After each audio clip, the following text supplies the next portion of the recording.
topic will be on the evolution of a person with a diabetes. Okay. So how to diagnose it?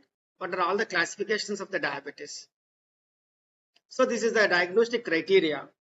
There are the 4 criteria to diagnose a diabetes. 1 out of 4 is sufficient to diagnose a person with chronic hyperglycemia to be named as diabetic. So one is a fasting blood sugar. The second one is postprandial blood sugar. Then the random blood sugar. Then the HbA1c. HbA1c was not included as a diagnostic criteria till 1999, till 2000s.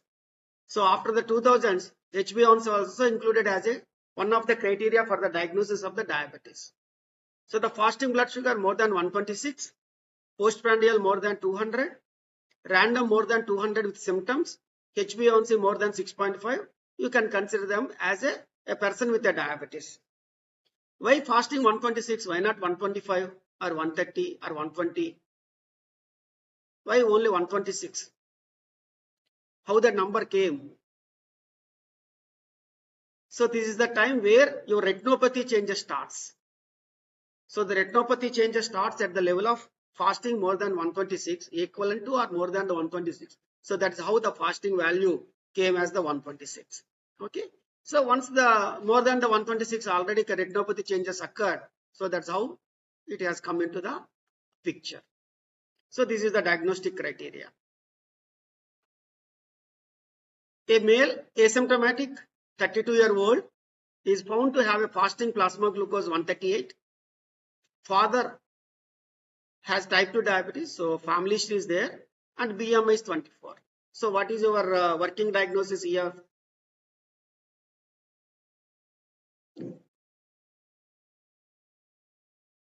What is your working diagnosis here? The fasting is more than 126. Yes, he is a diabetic. Okay, fine. What type of the diabetes? Could be type 2 diabetes. So what are the points to say he is a type 2 diabetes? Good. Family history is there. And the second one is BMI, overweight. So 24. Normal BMI for Indians is 23. So what is your diagnosis? Diabetes, mostly type 2 diabetes. Do you need any other test to confirm the diagnosis?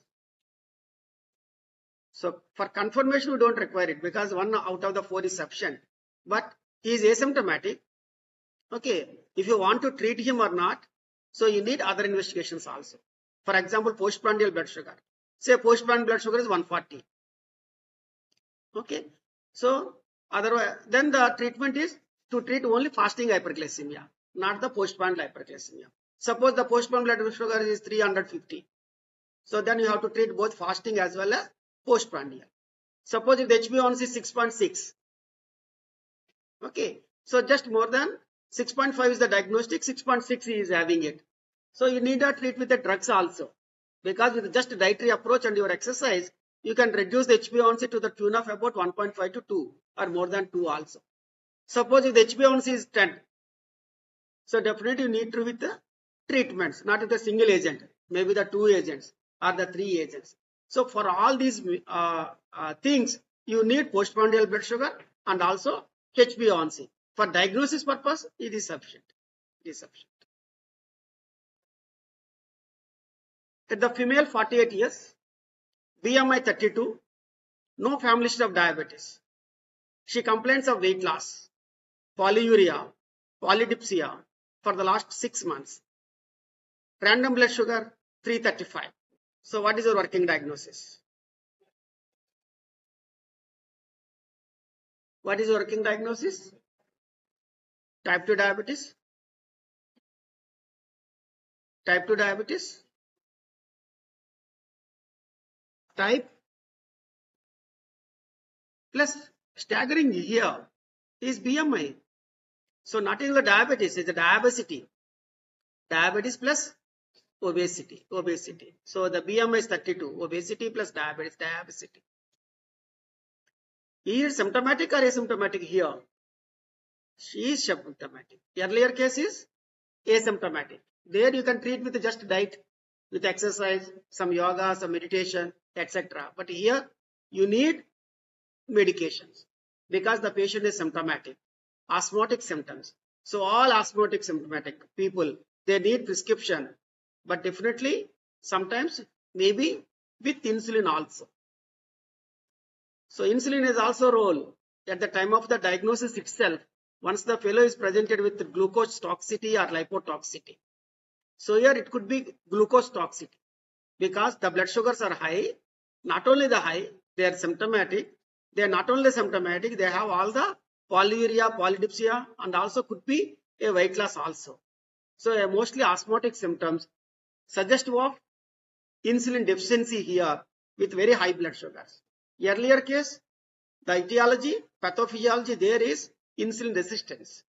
So insulin resistance at the level of liver.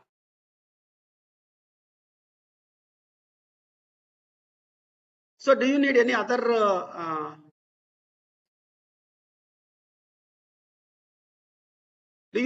test to confirm the diagnosis here? For confirmation, no. But to prescribe it, you need some more. So what are they? So again, HbA1c is required here. And maybe the fasting and also the postprandial sometimes. And then the lipid profile because the diabesity. Okay, again the renal profile, urea, creatinine, electrolytes, liver profile to rule out your fatty liver, thyroid profile because the female, obesity, diabetes, it could be type 2 diabetes also. So you need a free T4 and TSH. Okay, maybe uric acid, hyperuricemia, and urine microalbuminuria, retinopathy. So all these retina examinations, so these are all very, very important in this population.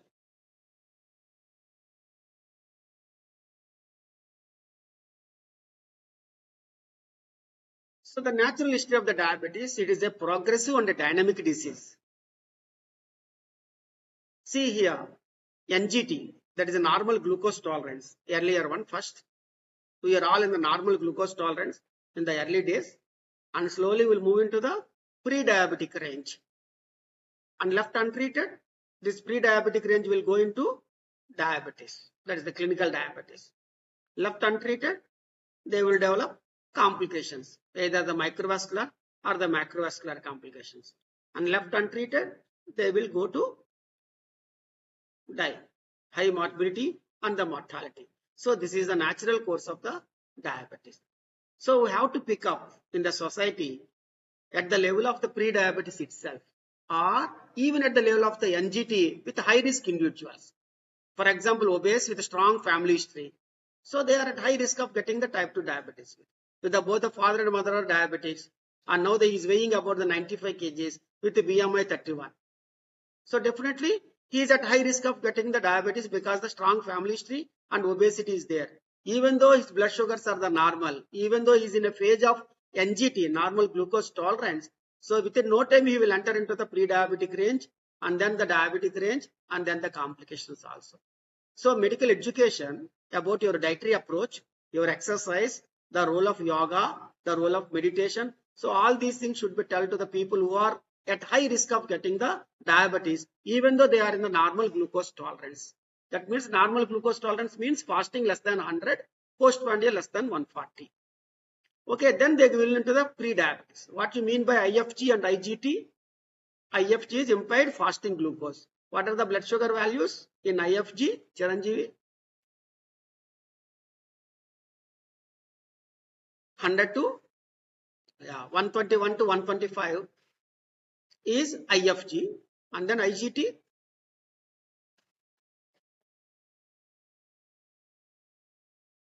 140 is the normal, 200 is the diabetic. 141 to 199 is IGT. Okay, so that is pre-diabetes. So the fasting blood sugar between 101 to 125 is pre-diabetes or impaired fasting glucose. Postprandial 141 to 199 is again a pre-diabetic or impaired glucose tolerance. So again here, they don't require any treatment. I mean pharmacological management, except in a high risk individuals where you can use metformin. Otherwise, again the dietary approach and exercise will bring them into a normal glucose tolerance individuals. So the pre-diabetes also can be converted to the normal population. Then the pre-diabetics will enter into the diabetic individuals. Again the diabetes in the early stages, even though the blood sugar is 130, fasting 130, or the postprandial 210, and your diagnosis is the diabetes. And most of the people, they don't require any medication, provided if they are asymptomatic, provided if they are not having any asthmatic symptoms. So again, you can advise good dietary approach, good exercise, etc. Even at the fasting blood sugar 130 and the postprandial 210, and then review after 1 month or the 2 months, then the fasting blood sugar and the postprandial blood sugars will come into the pre-diabetic range.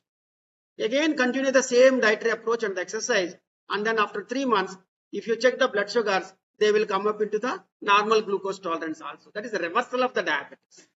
So the reversal of the diabetes is also possible in some individuals, provided if you concentrate more on the diet and the exercise and yoga and meditation. And then the complications. Once they develop the complications, it is a very, very difficult to arrest them. So those people with retinopathy are at high risk of getting the nephropathy also, because retinopathy and nephropathy are very close friends. So that is the reason all the nephropathy people, you should screen for the retina for the presence or absence of the retinopathy. If there is no retinopathy in your nephropathy population, you have to think of non-diabetic causes of the kidney disease in a diabetic individual. Okay. See, this pre-diabetes already I told you. So what is your diagnosis? Fasting 120, 2 hours 209. So what is your diagnosis? Diabetes. Here what is your diagnosis?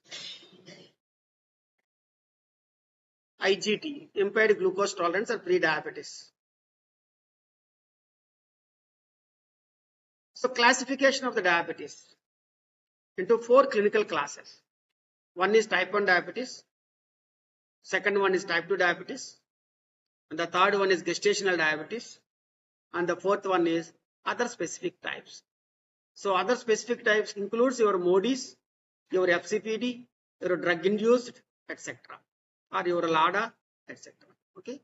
So type 1 diabetes, you all know that beta cell destruction, maybe because of some dietary approach, maybe dietary toxins, or maybe by the virus like Coxsackie virus, etc., or maybe your COVID virus, etc. They cause damage to your beta cells, insulinopenia, insulinitis, and finally no more insulin production from these beta cells, and then the people will develop hyperglycemia, and you name it as diabetes. And this diabetes is type 1 diabetes. So the type 1 diabetes is because of the beta cell destruction. And if you check the C-peptide levels, C-peptide indicates your beta cell sensitivity or beta cell production. So in type 1 diabetes, so what will happen to your C-peptides? That will be at lower grade. In type 2 diabetes, more and more insulin production will be there. There will be hyperinsulinemia and your C-peptide levels will be very high.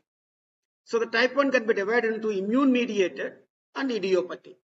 Immune mediated means your GAD65 antibodies will be positive, islet cell antibodies will be positive, pancreatic antibodies will be positive.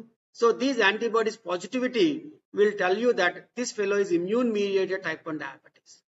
So you are diagnosed with type 1 diabetes, but the GAD65 is negative, then you consider them as idiopathic type 1 diabetes. Okay.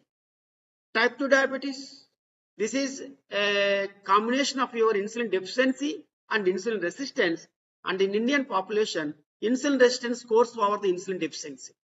So our population are having more and more abdominal adiposity, acanthosis nigricans, skin tags, bulle, dermopathy. So these are all the signs of your insulin resistance.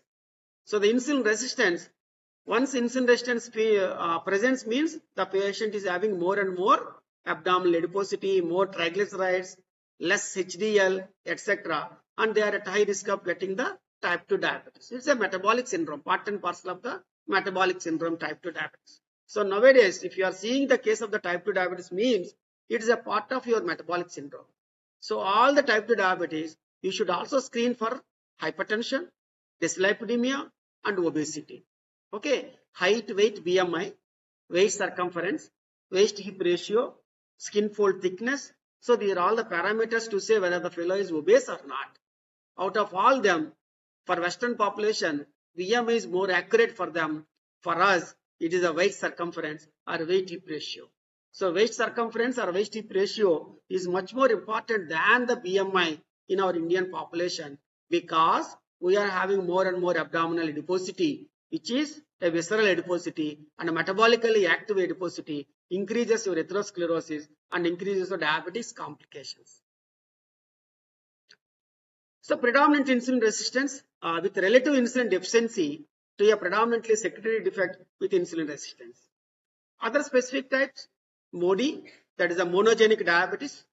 So you have the MODYs 6, 7, 8, 9 is also there. And diseases of the exocrine pancreas. So that means your chronic pancreatitis. So chronic pancreatitis, you will have exocrine dysfunction as well as endocrine dysfunction. Drug or chemical induced diabetes. So mostly the common drugs to cause diabetes, steroids, or your beta blockers, or your diuretics, or your immunosuppressive drugs. So these are some of the drugs which cause diabetes. We have seen in the post-COVID era where we have used a lot of the steroids, and steroid-induced diabetes is very common in those times. Nowadays also we are seeing that some of the individuals, what is the onset of your diabetes, what is the duration of the diabetes after COVID, 2 months after the COVID or 1 month after the COVID, etc. Okay. So gestational diabetes is a big chapter. Unfortunately, India now we are facing a lot of high number of the cases of the gestational diabetes, because so pregnancy after 25 years is a one risk factor. Obesity at the time of the pregnancy is a big risk factor, and strong family history is a risk factor. So these three are there in our society right now. So pregnancy after 25 years, obesity at the time of the pregnancy, and the strong family history. These are the important risk factors to have to get the gestational diabetes. And again, it is divided into two types. One is the true gestational diabetes, which occurs in the second half of the pregnancy. And the first half of the pregnancy, it is a pre-gestational diabetes, where undiagnosed type 1 diabetes or type 2 diabetes, first time diagnosed during the first antenatal visit. That is pre-gestational diabetes. So now coming to the diabetes seen in the youth, a young individual, maybe 20 years, 22 years, or 25 years. So what are the different types of the diabetes you see in the young? One, it could be type 1 diabetes. It could be type 2 diabetes, early onset. MODY, that is a monogenic diabetes. So genetical testing. And then the secondary forms of the secondary diabetes like FCPD or drug-induced diabetes, or diabetes secondary to the endocrinopathies. And then the gestational diabetes. Suppose if the girl diagnosed as the type 1 diabetes at the age of 12 years, and she got married, and then the conceived at the age of 18 years, 20 years, 21, 23, etc. So again, a diabetes seen in the youth. So these are the important causes of the diabetes seen in the youth. So whenever you are sitting in the OPs or in the IP, if you see a diabetic at the age of 20 plus or 25 plus, you have to think of these possibilities in them, because the treatment differs. Suppose if you diagnose a type 1 diabetes, lifelong insulin. If your diagnosis is MODY, so mostly they don't require any treatment. Even though they are hyperglycemic, maybe some sulfonylurea is sufficient for them to treat the MODYs. In type 2 diabetes, only weight reduction, diet, exercise, metformin, or the gliptins, and no insulin at all. Suppose you diagnose the FCPD, fibrocalculous pancreatic diabetes. They have both exocrine dysfunction and endocrine dysfunction. So you need a exocrine supplementation also, your pancreatic enzyme supplementation, plus maybe the insulin, even though they are ketosis resistant. Drug-induced diabetes, so you have to stop using those drugs. And then the endocrinopathies, you have to treat those conditions like hyperthyroidism, or acromegaly, or hypothyroidism, or Cushing's, or glucagonoma. So these are the other endocrinopathies. So you have to treat the endocrinopathies along with your diabetes also, probably with the insulin therapy. And gestational diabetes, already told you, you have to be very careful in treating the gestational diabetes, because diabetes in 2 generations. So both the mother as well as offspring born to the diabetic mother are at high risk of getting the type 2 diabetes later. So always there will be the maternal consequences and the neonatal consequences. So in all the cases of the gestational diabetes. So one should think of all these things while you are seeing a case of diabetes in youth. Absolute insulin deficiency due to the destruction of the beta cells. Patients are dependent on the exogenous insulin injections for survival and health. Whereas in type 2 diabetes, you may need insulin for the control of the blood sugars. They are not going to die immediately if you don't introduce the insulin in type 2 diabetes. They may present with hyperglycemia and they may present with some infections, etc. Whereas type 1 diabetes, if you don't treat with the insulin, survival is at risk. So definitely they are going to die because of the early onset of DKA or some pneumonia or sepsis, etc. or multi-organ failure. So earlier, thanks to Banting and the Best for their great discovery of the insulin. So before 1921, type 1 diabetes means almost like a death sentence. No one will live beyond 3 months or the 6 months with the type 1 diabetes without insulin.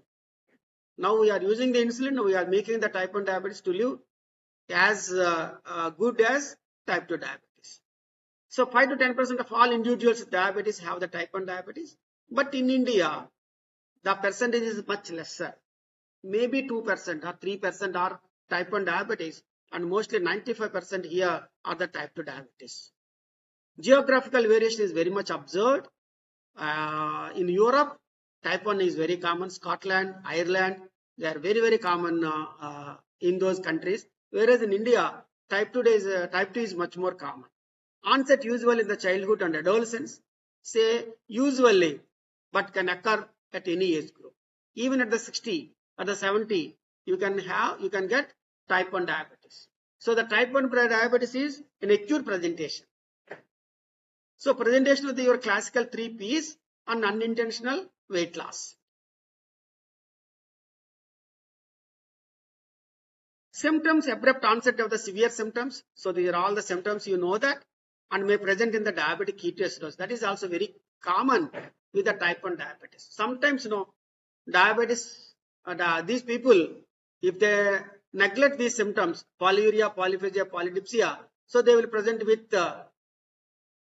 DKA. So DKA means your severe dehydration, okay, your tachypnea, your tachycardia, your metabolic acidosis, etc.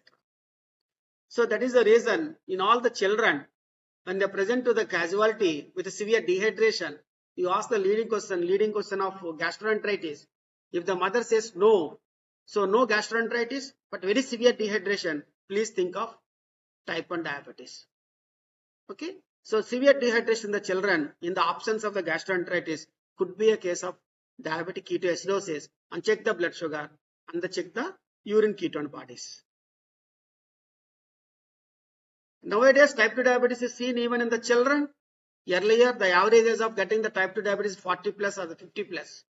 Now at the age of 18, 15 plus, 12 years, 13 years, we are seeing a lot of the type 2 diabetes. So this is the early onset of the type 2 diabetes because of the childhood obesity, because of the physical inactivity in the schools, because the schools runs from the morning 8 a.m. to evening 7 p.m. or 9 p.m. So no playgrounds in the schools. So these are the several reasons to have a type 2 diabetes, to occur diabetes at an younger age group in young people.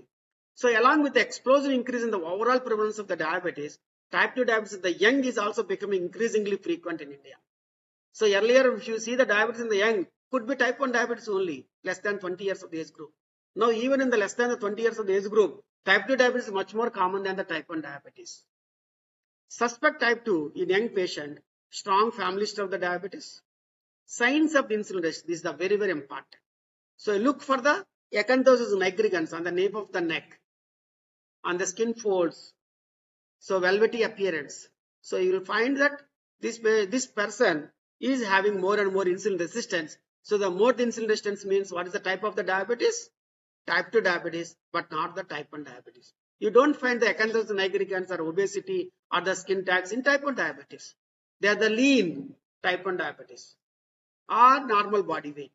Whereas the type 2 diabetes are overweight or obese, even though if they are normal body weight, you will have these signs of insulin resistance like acanthosis nigricans or dry skin or skin tags or obesity, etc. Fair to good beta resolve as measured by the CPAP. When you are in a doubt whether it is a type 1 diabetes or type 2 diabetes, so you order two tests. One is the C-peptide, the second one is the GAD65 antibodies. So C-peptide is very low, GAD65 is positive, so that means it's the case of type 1 diabetes. GAD65 negative, C-peptide is very high, it's a case of early onset type 2 diabetes. So C-peptide assay and GAD antibodies could help in distinguishing the various types of the diabetes, but clinical features are usually sufficient to make the diagnosis. So without these investigations also, clinically we can be able to come to a reasonable diagnosis of the type 1 and type 2 diabetes depending on the history and the family history and then the weight of the individual. MODY, also called as monogenic diabetes, they are actually the mutations in a single gene. A clinical phenotypes include maturity onset diabetes of the youth, that is called MODYs, neonatal diabetes, and syndromic forms of the diabetes. So it was first given by the criteria was first given by Tattersall and Fazans in 1975. These are the criteria, diagnostic criteria. Age less than 25 years at the onset. Autosomal dominant. 3 generations are involved. Absence of the ketosis. Controllable without insulin. Maybe with your diet and exercise, or sometimes maybe with your sulfonylureas. So these are the diagnostic criteria of the Tattersall and Fazans MODYs criteria. Okay. Most important is age less than 25 years. And the second one is it runs in 3 generations. So father, history of diabetes is there. Grandfather, history of the diabetes is there. And the aunts and the uncles, history of the diabetes is also there. Okay. And it is an autosomal dominant. And if you, whatever may be the blood sugars, if you see the urine sugar, urine ketone bodies, they are the negative. So it is ketosis resistant. You need not use the insulin just because the age is 18 years or 19 years. So 18 years, 19 years doesn't mean that the patient is type 1 diabetes. It could be MODY also. So to diagnose the MODY, you have to ask the history of the diabetes in 3 generations. They are usually non-obese, like your type 1 diabetes. Heterogeneous clinical phenotype. They don't need insulin initially, but later they may become insulin requiring. Diabetes due to HNF1 alpha and HNF4 alpha. HNF is hepatocyte nuclear factor. They are the MODYs 1 and the MODY 3. MODY 2 is the defect in the glucokinase gene. Here the no treatment is required. It is only isolated, mild fasting hyperglycemia. And MODY 5 is the defect in the HNF1 beta. It is associated with the renal cysts and the renal agenesis, the renal cysts and the diabetic syndrome, and many cases of the neonatal diabetes. Onset in the first year of the life, maybe 3rd day or the 5th day, or maybe the 1st month or the 2nd month. If the neonate happens to be an hyperglycemic, it is a neonatal diabetes. And it is a syndromic approach, maybe the Walcott-Ralston syndrome, or diabetes insipidus, diabetes mellitus, optic atrophy, and the deafness. So optic atrophy, deafness, both insipidus and mellitus of diabetes nature is the one syndrome. These are very common in the neonatal groups. So these are the monogenic diabetes. Now these are the differences between the MODY and early onset type 2 diabetes. See, the MODYs are the non-obese, whereas the type 2 diabetes childhood obesity or overweight. Acanthosis nigricans, uncommon or absent in the MODYs. They are very much present in type 2 diabetes early onset because of the more insulin resistance. On 3 generations transmission in MODY, maybe both the parents' history is there, or one parent or both the parents' history is there in type 2 diabetes, not the 3 generations. It is the only insulin secretory defect, monogenic diabetes, whereas the type 2 diabetes, it is insulin resistance plus insulin deficiency. MODY seen in all population, but in a very incidence is very, very less. Whereas the diabetes, it is presence in high prevalence areas like Asia or the Africa or the Australia or US, etc. Monogenic diabetes responds better to your sulfonylureas because it insulin secretory defect, whereas the type 2 diabetes responds well to your diet, exercise, and then metformin. Okay. Response better to metformin is not the right answer. Response better to your medical nutrition therapy, MNT, and if needed, you can add metformin. Now the differences between MODY and the type 1 diabetes. So I have seen some differences between the MODY and the type 2 diabetes. Now the MODY and the type 1 diabetes. So here the MODY, we have the 3 generations transmission, where the type 1 diabetes, usually the family history is negative. C-peptide is preserved in the monogenic, whereas C-peptide is absent in the MODYs. Pancreatic autoantibodies will be absent in the MODY. They are present in the type 1 diabetes. MODY responds to the sulfonylureas. Here, insulin today, tomorrow, and lifetime. So the lifelong insulin therapy for the type 1 diabetes. So these are the differences between MODY and the type 1 diabetes. But both are non-obese. MODY and the type 1 diabetes. Now move on to the FCPD. So we have discussed something about the type 2 diabetes, early onset, type 1 diabetes, MODY, now the FCPD in the young individuals. See, uncommon form of the pancreatic diabetes found in the certain parts of India, especially Kerala, Tamil Nadu, and also our Andhra Pradesh. We see a lot of the FCPDs. They present with recurrent abdominal pain, greasy stools. Okay, your amylase will be elevated. They will present with exocrine pancreatitis also. And if you check the order in X-ray abdomen, you will have the pancreatic caliculi. So that is your FCPD. So patient should be from a tropical country. Diabetes should be present. Evidence of the chronic pancreatitis should be present, like abdominal pancreatic morphology and ultrasound or CT. Recurrent abdominal pain since childhood. It is recurrent. Steatorrhea, greasy stools, abnormal pancreatic function tests like your amylase and the lipase, etc. And absence of other causes of chronic pancreatitis. The 2 important causes of pancreatitis in our area are alcoholism and gallbladder stones. So both will be absent in this FCPD population. So this is your FCPD. So diabetes in the young individual, if you take a history of the abdominal pain, yes, it is a recurrent abdominal in childhood.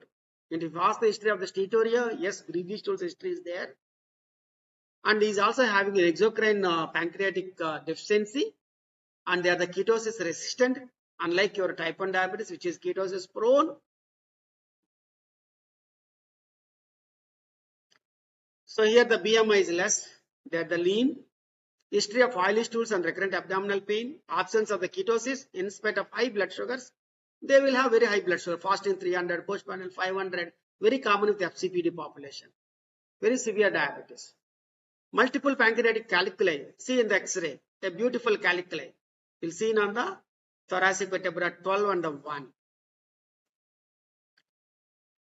Pancreatic duct dilatation may also be seen, so that can be easily seen in your CT abdomen and the ultrasound abdomen, and most commonly found in Andhra Pradesh, Kerala, Tamil Nadu. Significantly increased risk of the pancreatic carcinoma. So the risk of carcinoma is high with the FCPD individuals. Now the LADA or type 1.3 diabetes, also called latent autoimmune diabetes of adults, a positive for at least one of the autoantibodies. It is also an autoimmune disease. It's a slow in onset. That is a latent autoimmune disease. So once it is an autoimmune, you will have the GAD65 antibodies will be positive. Age at onset more than the 30 years of the age group. Free from the insulin treatment for the first 6 months after the diagnosis. They present like the type 2 diabetes. But within no time, maybe within the 6 months or the 1 year, they behave like the type 1 diabetes. So that is the reason it is also called as type 1.5, between your type 2 diabetes and type 1 diabetes. First presents like the type 2 diabetes, slow in onset, and whatever amount of your OHS you are prescribing it, the blood sugars will go up. Then you should have an idea, it could be a LADA. Then get the GAD65 antibodies, that will be positive. And if you get the C-peptide, that will be very much reduced. So that indicates that presenting as the type 2 diabetes, within no time, converting to the type 1 diabetes. So that could be a case of LADA or type 1.5. Will require insulin treatment much earlier in the course of the disease than the type 2 diabetes. So I told you the presentation is the type 2 diabetes. So type 2 diabetes, what the prescription you prescribe? Medical nutrition therapy or metformin or the gliptins or the SGLT inhibitors or your oglibos or your sulfonylureas, etc. When they require insulin? At a later life, maybe after 15 years of your diabetic life or 10 years of the diabetic life or 20 years of the diabetic life, except in some emergencies. Okay, but here it is not like that. They present like the type 2 diabetes, but within the 6 months or 1 year or less than the 2 years, they require insulin for the proper control of the blood sugars. These patients are usually lean like the type 1 diabetes and have poor beta cell function. So C-peptide will be very low and GAD antibodies will be positive, and this is the LADA. Here a 9-year-old boy presents with polyuria, polyphagia, polydipsia, tiredness, abdominal pain and dysuria. Fasting 208, PP 342, A1C 10.1. So what further history would you elicit?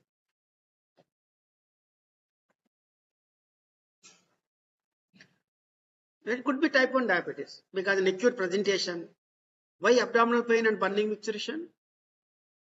Because of the UTI, urinary tract infections. So the more blood sugars attracts more infections. So here maybe burning micturition is because of your urinary tract infection. And ascending urinary tract infection, maybe early pyelonephritis, it could cause abdominal pain. So you also include ultrasound abdomen here and also urine culture and sensitivity. And also the strong family history. Usually it will be no. Okay. What other investigations would you elicit? So here BMI is not there. So get the weight of the individual. It could be lean. Okay. Is not known to have the diabetes previously. No family history. So what is the diagnosis at this stage? What is the diagnosis? Yes. So the weight, BMI 12.5.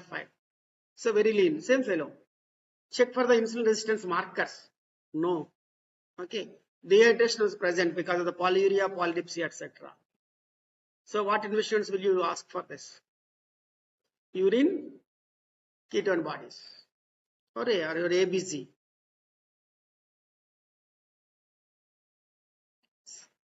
Ketones positive. Beta hydroxybutyrate was elevated. Lipids high triglycerides. So lipolysis. Fasting C-peptide very low. Stimulated C-peptide after fast, that is also very low. So absent pancreatic beta cell reserve. GAD antibody is positive. 58. Normal is less than 8. So what is your impression? So clinical diagnosis. So that's how you have to diagnose the type 1 diabetes. So with your history, with your investigations, it could be type 1 diabetes, but prove it by getting the GAD antibodies and the C-peptide levels. So the management, how to manage here is an asymptomatic, is symptomatic. Okay, so give the IV fluids, normal saline, and then they give insulin, maybe the regular insulin, not the long-acting insulins. Okay, when the sugars are very high, when the failure is symptomatic, so don't prescribe the Mixtards or the Insuletards or the Lantus, etc. You always choose the short-acting insulins, like your Actrapate or the Fiasp or the Aspart or the Glulicin or Lispro, etc. So they are the fast-acting analog insulins, or your Actrapate or your Insugen R or Osulin R, which is your rapid-acting insulins. So due to the ketosis, dehydration and very high blood glucoses, started an IV insulin infusion pump, after which acetone disappeared from the urine. He was later put on the multiple daily injections of the human insulin, that is your basal bolus therapy. Okay, 3 shots of your regular insulin and 1 shot of basal insulin at the bedtime. During his next visit, fasting 92, before lunch 85, A1C 7.4, and patient continues to do well on follow-up. So good. That finishes your type 1 diabetes. So you diagnose type 1 diabetes and also you have treated. Treated with insulin intensification. Maybe in the initial days in the hospitalization, it may be insulin infusion and then the basal bolus therapy. And then reduce the insulin level, insulin units according to the blood sugars. And then keep on continuing the insulin for the lifetime. So that's how we have to treat the type 1 diabetes. Now another case. A 12-year-old girl with a diabetes of 6 months duration, already a non-diabetic for the last 6 months. Diagnosed with type 1 diabetes and initiated the insulin based on the age of the onset. Usually they approach pediatricians at the age of 12 years, 13 years, etc. So the pediatrician diagnosis is type 1 diabetes.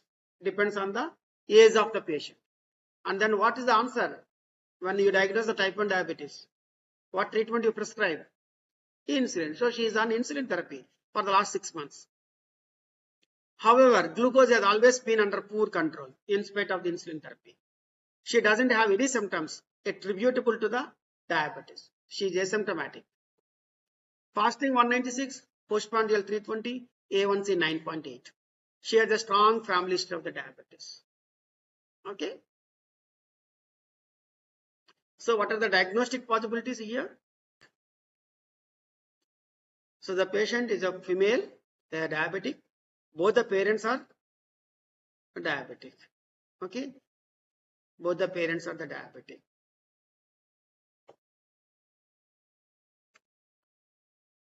See the BMI. What is the BMI for her? 27. Overweight or obese? So almost obese for Indians. More than 27 is obesity. For Westerns, 30. A1C 9.8. Lipid profile, LFT, hemogram, renal parameters normal. Abdominal X-ray and ultrasonogram normal to rule out your FCPD. Eye examination normal. No evidence of any diabetic retinopathy. No microalbuminuria. No evidence of any neuropathy. Usually these pathies will not be there in the early days unless the person is an adult where the diagnosis of the type 2 diabetes is at a later time. Acanthosin aggregans on the neck. Markers of the insulin resistance. So at this juncture, what is your possibility? Good. So it's a type 2 diabetes. Early answer is the type 2 diabetes because obese, family history, markers of the insulin resistance. So what are the investigation will be useful?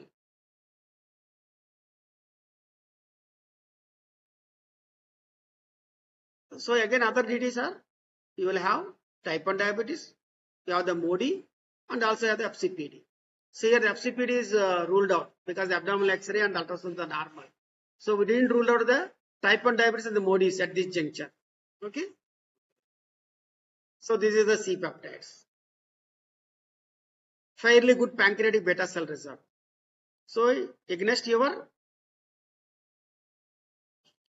MODY and also type 1 diabetes. GAD antibodies, they are the normal. Okay, 4.2. So less than 8. No antibodies. So what is your diagnosis at this juncture? So early onset type 2 diabetes. So dear postgraduates, so don't think that diabetes at the age of 12 years or 13 years, 15 years always type 1 diabetes. Just don't base the diagnosis only on the age alone.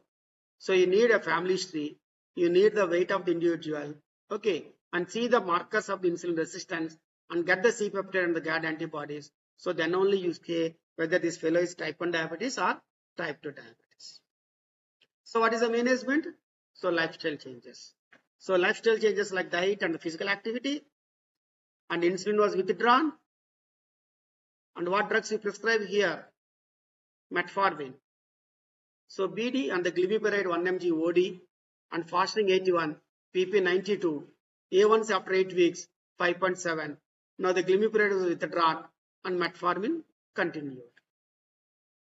Okay. So patient continues to do well on the follow. Imagine, suppose they diagnose the type 1 diabetes. So what is the duration of your insulin therapy? Lifelong. Now you're diagnosed with type 2 diabetes. So what happens to your insulin therapy? Withdrawn. See the difference. Lifelong insulin therapy and withdrawal of insulin therapy. That is possible with your proper diagnosis of the diabetes. Now another case. A 15-year-old girl complains of the recurrent boils on her back. Fasting 200, postprandial 300, A1C 9.9. Okay. She was detected to have diabetes at the age of 13 years when evaluating for the urinary tract infection. A strong family history of the diabetes, the mother, maternal grandmother, maternal aunts, and sister. Okay.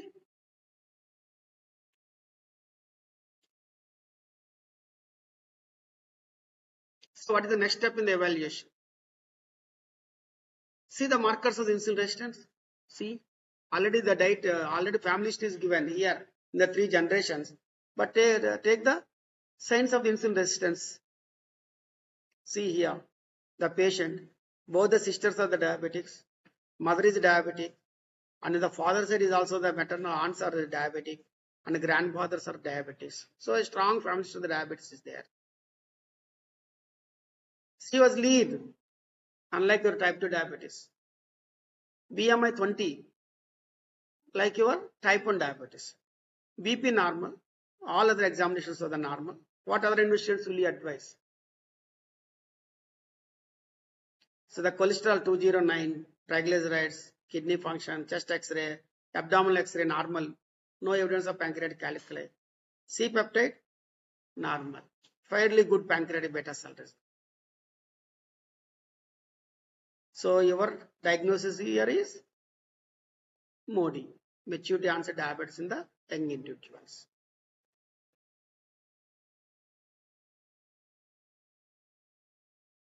She was started on regular insulin. So regular insulin 15, 10 and the 5 units, and NPH insulin 10 units. So NPH insulin you will give it at the night time. Okay, it acts for about 14 to 16 hours. Unlike your Lantus, your Glargine acts for about 20 to 22 hours. Your Deglutec basal insulin acts for about 36 to 40 hours also. So given on insulin and also the glibenclamide and the metformin, and further follow-up she was put on glibenclamide 5 milligrams twice daily. Yes, 20-year-old male, diabetes of 2 years duration, recurrent abdominal pain and oily stools, no family history of diabetes, on oral anti-diabetic drugs since diagnosis for the last 2 years, but control has always been poor. Okay, so the fasting 234, postprandial 398, A1C 10.2. So how will you proceed further? So you are thinking in terms of your FCPD. Okay, what investigation you require? So that one. Another one, in FCPD you will have both exocrine dysfunction and endocrine dysfunction. Endocrine dysfunction, your diabetes. Whatever exocrine dysfunction. So get the amylase and lipase also.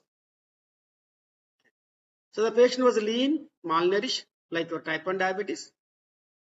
BP normal, BMI 18, fasting, postprandial, HbA1c, lipid profile, they are normal. Ketones absent. See, in all young individuals, please get the urine ketone bodies.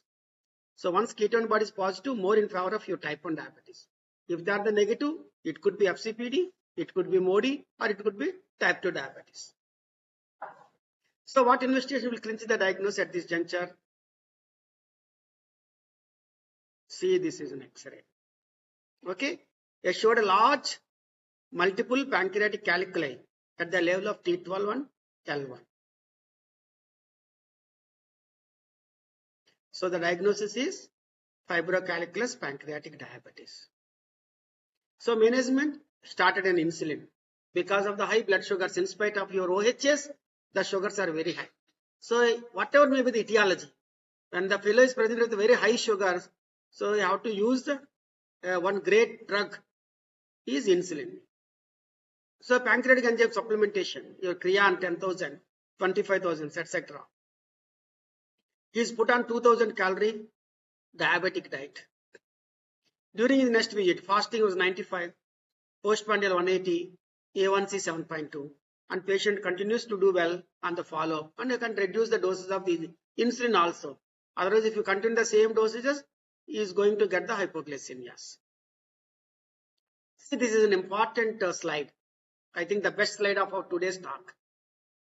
See the first case, 9-year-old boy. Second case, 12 years. Third case, 15 years. And the fourth case, 20 years. Okay. Age somewhere between 10 years and 20 years of the age group.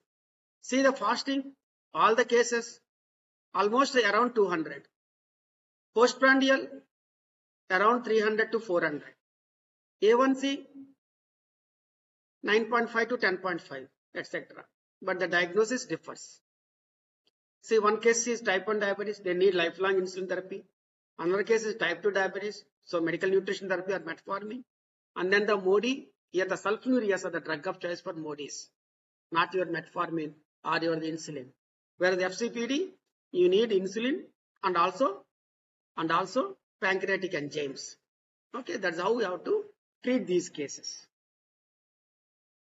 So the diabetes in youth is heterogeneous and needs detailed evaluation about your family history, and then the weight of the individual, and then the markers of the insulin resistance, and then the history of the abdominal pain, recurrent abdominal pain, or oily stools, or the diabetes of the 3 generations. So these are very important. And the past history of any DKS, or past history of administrations, or past history of any insulin therapy. So those more in favor of your type 1 diabetes.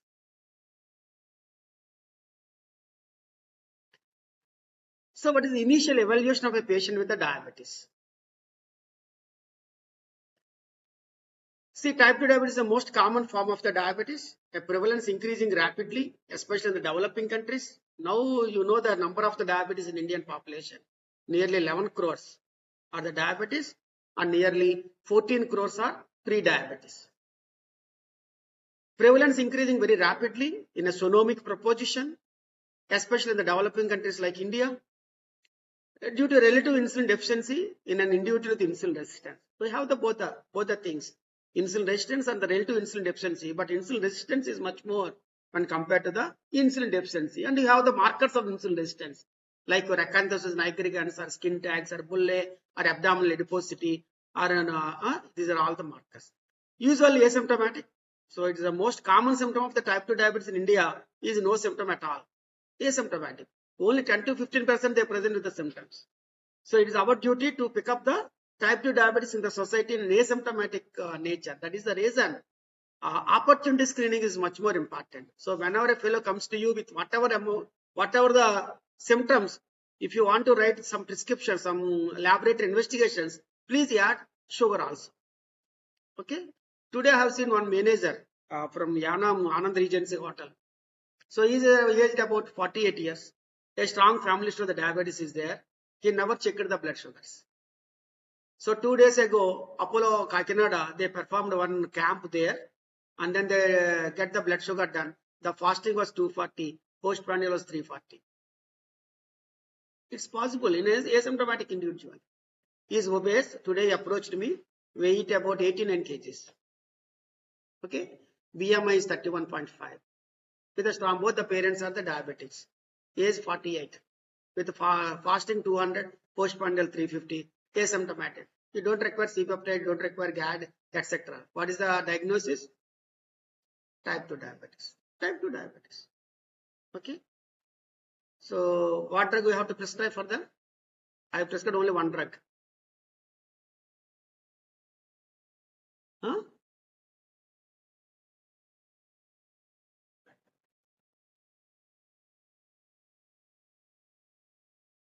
Stand up and commit mistakes here and learn from your mistakes.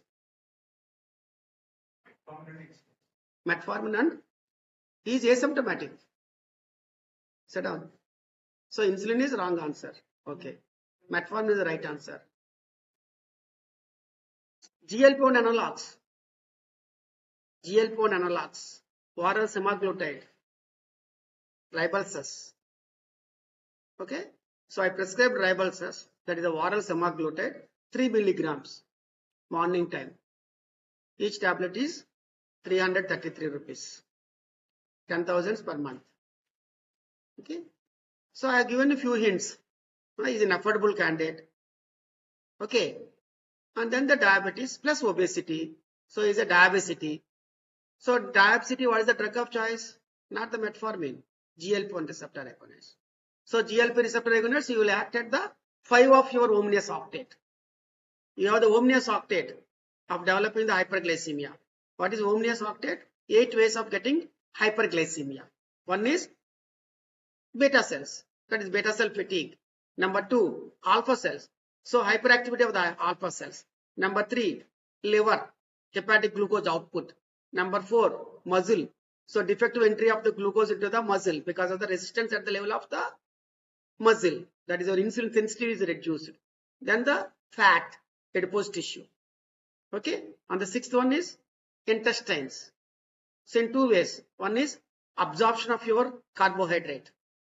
And the second one is incretin hormones, your GLP-1s or DP4 inhibitors, etc. And the 7th one is kidneys. Kidneys. So the filtered glucose is filtered and then again reabsorbed. So the more filtered, okay, and then it goes to the blood sugars, again reabsorbed, and then the hyperglycemia. And then the 8th one is the brain, your satiety center, hypothalamus. So these ways you are getting the hyperglycemia.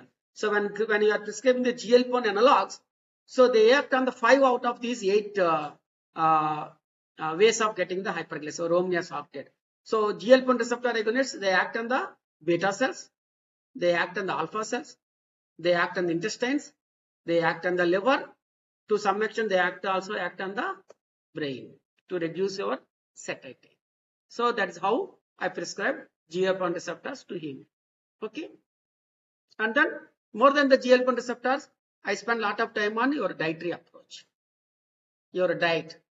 Okay. So don't take much of your simple sugars. So switch on to the complex carbohydrates. Avoid sugar, avoid fruits, avoid sweets. Okay. So these are all the dietary advice you are supposed to give. More and more protein and less trans fats, less saturated fats, more polyunsaturated, monounsaturated, a little oil, little salt. Okay. More fresh fruits, etc. because of the more potassium. So these are all very, very important advice you are supposed to give to that patient. That is one dietary approach. Then the physical activity. Physical activity, at least 1.5 hours to 2 hours a day. So morning 1 hour, evening 1 hour. Maybe simple walking or jogging or playing some games, etc. Swimming, etc. So the physical activity will burn your calories, improves your insulin sensitivity, reduces your insulin resistance at the level of the liver, muscle and adipose tissue. Okay, so these are the important advice to him, and also some part of yoga, maybe meditation, maybe 5 to 10 minutes of meditation a day. So this is one hand. On the other hand, a drug approach, your GLP-1 receptor agonist. I didn't prescribe any insulin for him because he is asymptomatic. So diagnose diabetes incidentally in a strong family. That is very, very common in our society. That's how we have to. Suppose if the patient can't afford. Okay, he's a class 4 employee in the hotel. So no Ribelsus to him. Only metformin. And then good dietary approach and good exercise, etc. So now the type 2 diabetes is the more common form of the diabetes, prevalence increasing rapidly.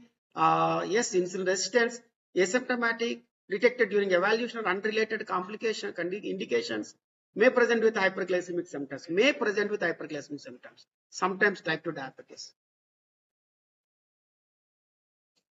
What are the symptoms of the diabetes? A frequent urination, excessive thirst, excessive hunger, but they are very, very common in type 1 diabetes. They are not common in type 2 diabetes, which we see day in and day out.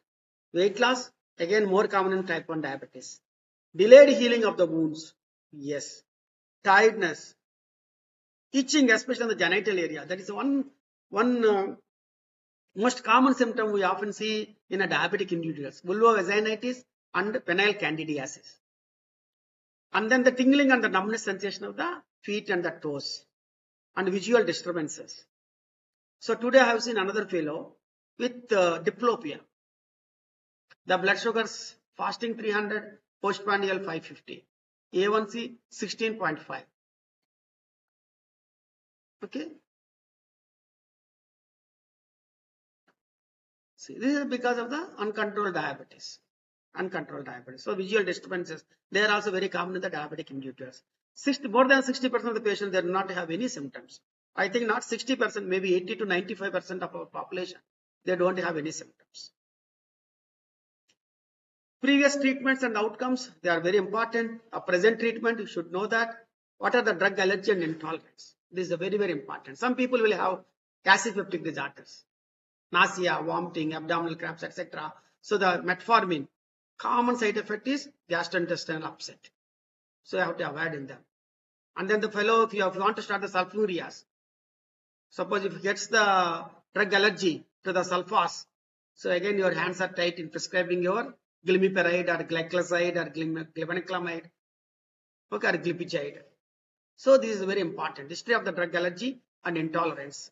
So some people know they develop urinary tract infections and mononeural infections when you start in on SGLT2 inhibitors. No history of hospitalization is a very common with the type 1 diabetes. Like frequent hospitalizations because they skip the insulin for 1 day or 2 days, they present with a DKA.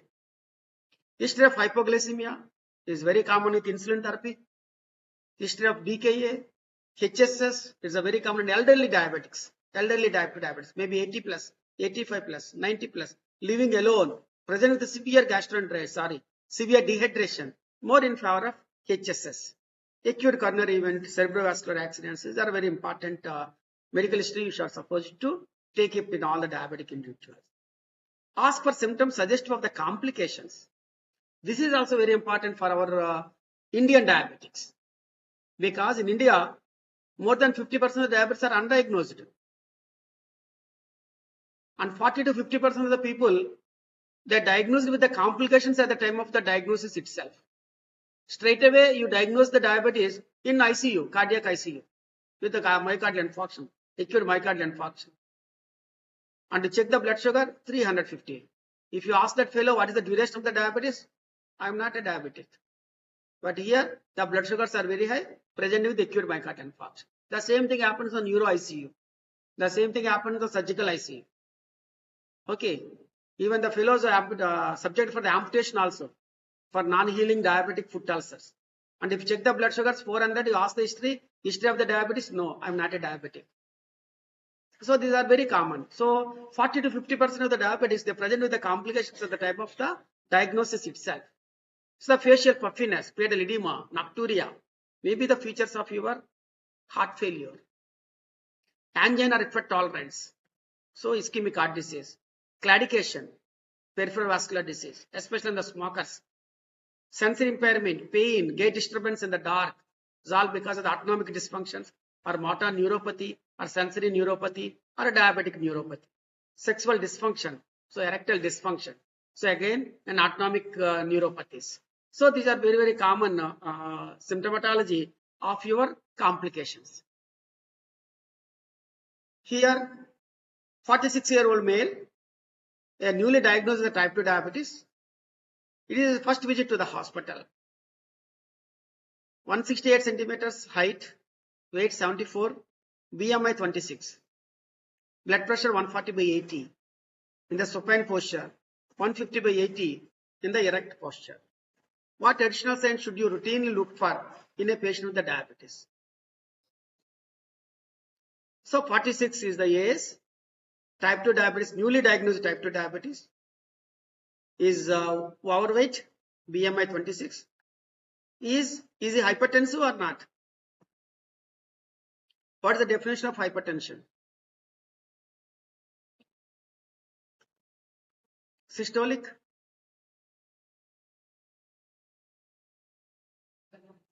Systolic how much?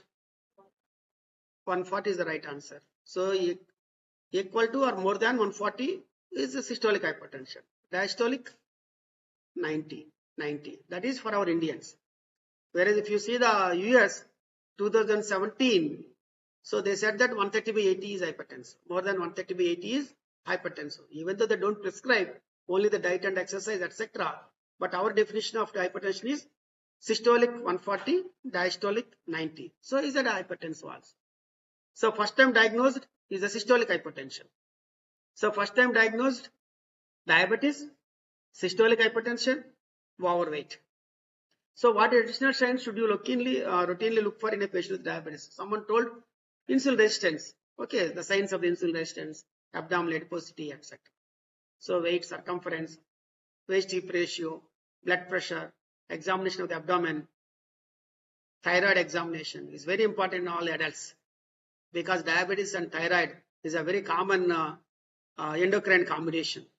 Skin examination, retina examination, dental and oral, foot examination, inspection, palpation of the dorsalis pedis, posterior tibials, ankle brachial index, ABI, normal is 0.9. 0.75 to 0.9 is mild peripheral vascular disease. 0.4 to 0.75 is the moderate peripheral vascular disease. Less than 0.4 is the severe peripheral vascular disease subject to for amputation. That is ABI. Deep tendon reflexes, ankle and the knee, they will be absent in severe neuropathies. Proprioception, vibration, monofilament, 10 grams monofilament, 128x tuning fork for vibration, proprioception. This is all very important. So in all the diabetic individuals, the foot is much more important than the face for any diabetic individual. So you have to check all these inspection, palpation. Okay. See the ankle jerk. So this is the tuning fork, vibration sense. So 10 grams monofilament.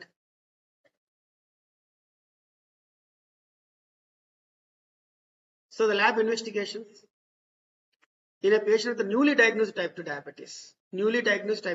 Don't be happy with only fasting and the postprandial. See, fasting, postprandial plus A1C, lipid profile, liver function test, urine examination. Urine examination also gives you a lot of information in diabetic individuals. So your leukocytes positive, that means urinary tract infections. Your nitrate positive, that means urinary tract infection with E. coli. Okay, and then your ketones positive, so early ketosis, and there may be a CAS positive, there could be CKD. Okay, or blood positive, could be acute nephritis. So these are very important ingredients. And protein positive, so that means a proteinuria. So you can in all complete urine examination, so not only your urine sugar, so please concentrate on the urine protein. Okay, and then the leukocytes, then the nitrate, then the blood, and also the CAS. So they are very important. Creatinine and calculate the GFR. So according to the GFR, you will consider the CKD into the 5 groups, 5 categories. Hemogram is very important. So unfortunately, 80% of our people are anemic, especially the women. So you have to check the hemoglobin, and low hemoglobin will give you false rise in A1C. Suppose A1C is 8.5. You are thinking that 8.5 is much higher. But if you see the hemoglobin is 7. So that means actually this 8.5 high in the HbA1c is because of the anemia. Suppose if you correct the anemia, if the person's hemoglobin is 11 or 11.5, then the A1c may be 7.5 or maybe 6.7. So that is there. Okay. So that variation. And the ECG is very, very important because some of the individuals, they may be asymptomatic ischemic heart disease. So that is the reason 40 plus, all the diabetics, if they want to join in the fitness centers, please get the TMT before you subject them for fitness centers, gym centers, etc., weightlifting, etc. So they may develop sudden myocardial infarctions while doing these investigations because he must be having some asymptomatic ischemic heart disease. Test of the glycemic control, glucose with glucometers and also with HbA1cs. So there are different methods. Capillary blood sugar is high or venous blood sugar is high? Not venous. Capillary blood sugar is high because it contains oxygen. So the lowest blood sugars is the venous. Lab you will get fasting 120. Your glucometer will get 130 more, because this is a capillary, this is the venous. Okay. Urine glucose testing is obsolete. So don't advise urine glucose testing. Nothing to do with your management. Only to know whether the fellow is glucosuria, renal glucosuria there or not. Because urine glucose 1 plus or 2 plus or 3 plus 4 plus doesn't mean to change your medication. Your medication depends on your blood glucose, not in terms of your urine glucose. Am I clear? So what is your diagnosis here? 78, 84, urine glucose 2 plus, 2 plus. Renal glucosuria. Renal glucosuria. Suppose you prescribe some Amaryl here. So what will happen? Your glimepiride or something extra for your urine sugar. So the person will end up with severe hypoglycemia and death. So don't treat urine sugars. Treat only blood sugars. Maybe deranged kidneys. So not able to release more and more glucose. Here the plasma glucose. So that is possible. So urine sugar, don't test it for your medication changes. So glycated hemoglobin, you all know that, is an index of long-term glucose control performed on the venous blood. Long-term glucose control means control of 3 to 4 months. Okay, so the average lifespan of the RBC is 90 to 100 days. Not affected by the time of the day. You can get the HbA1c at any time because it gives you the 3 months average.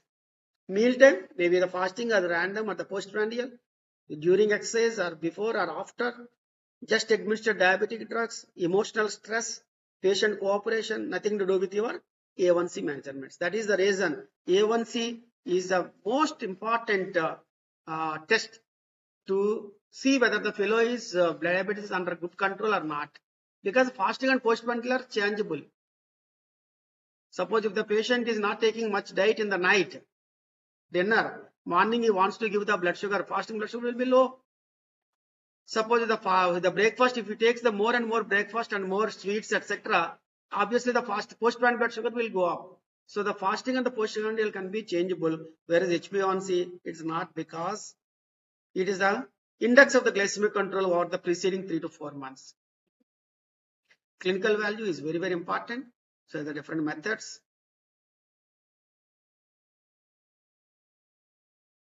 So these are the targets. So our research society for the study of diabetes in India, RSDDA or ICMR, they give less than 7%.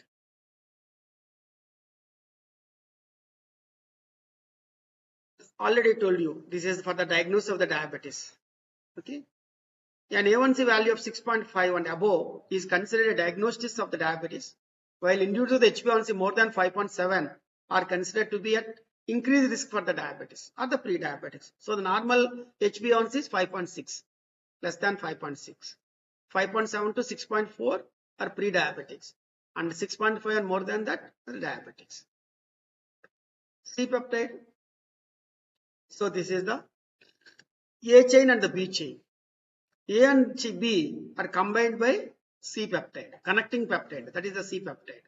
So for every given C-peptide, there is one molecule of your insulin. So insulin calculation is much difficult, whereas the C-peptide calculation is much easier. So if you get the more and more C-peptide means more and more insulin levels. Less and less C-peptide means very low insulin levels.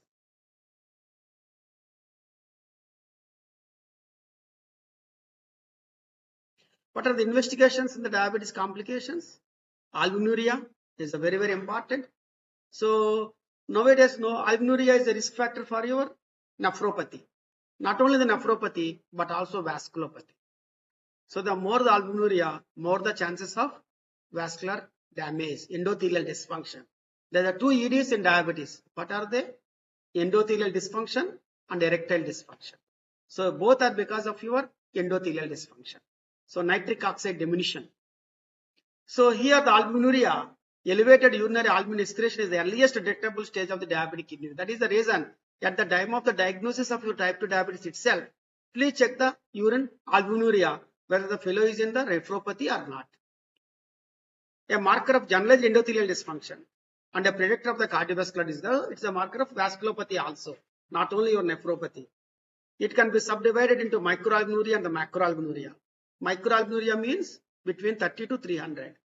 Macroalbuminuria more than 500. So test for the presence of albuminuria, all patients with type 2 diabetes starting at the diagnosis itself. Whereas for type 1 diabetes, more than the 5 years of the duration. So urinary microalbuminuria. So glomerular filtration rate, GFR. So now you have the apps in your smartphones. So if you add the patient age of the patient and then sex of the patient and the creatinine level, you will get the GFR. So according to the GFR, you can see this map. This is what is the name given to this map? Heat map. Heat map. So on one side you have the albuminuria, on the other side you have the GFR. So this is on the GFR. And then top level you will have the albumin. So see the red. Only green, only two subsets. Only with the normal albuminuria and the GFR more than 90, 60 to 90. But what we see in our patients are mostly the GFR between 30 and 60. Okay, so they are all goes into the high risk individuals, or very high risk individuals, or critically ill patients. So always think that don't be happy with the only creatinine levels alone. Albuminuria is also very, very important. So after getting your albuminuria and your creatinine levels, so don't be have the creatinine, get the GFR. So GFR is important, albuminuria is very important. So with the albuminuria and the GFR, you can see this heat map and then see whether the fellow is at risk, at what level of the risk, whether it is a medium risk or high risk or very high risk. Most of our people either the high risk or very high risk. Screening for the diabetic retinopathy at the time of the diagnosis itself in type 2 diabetes or 5 years after that. So this is a brachial biothiometer, ankle brachial index. See complete glucose monitoring, CGS. Nowadays it's very much available. So we do it in the CGM. We advise them in all the brittle diabetes. So type 1 diabetes, diabetes in the young individuals, gestational diabetes, or post CABG, or post PTCA, or transplantation. Okay, very high risk individuals where the blood sugars are very bizarre, we advise the glucose monitoring, and then I will show you the mass. This is the mass. So the time in range, time out of range, time below the range, these are very, very important. So we have to keep the blood sugars time in range, somewhere between 140 and 180, not more than that. Okay, so if the blood sugars are 300 and then the 60 or the 400 and then the 50, this is very not advisable. Higher the blood sugar, they cause more oxidative stress. Lower the blood sugar, they stimulate the counter-regulatory hormones to release, like your steroids, etc. So both are damaged. High blood sugars, oxidative stress, and endothelial dysfunction. Low blood sugars, steroid production or steroid stimulation. Again, it is not advisable. So the time in range is very, very important. That is a new concept in the diabetes management. So on one hand, you have keep the HbA1c. On the other hand, time in range is also very important. See the change here. So that is the time in range. This is not the time in range. The fluctuations in the blood sugars are very high here. See the fluctuations there. Very high fluctuations.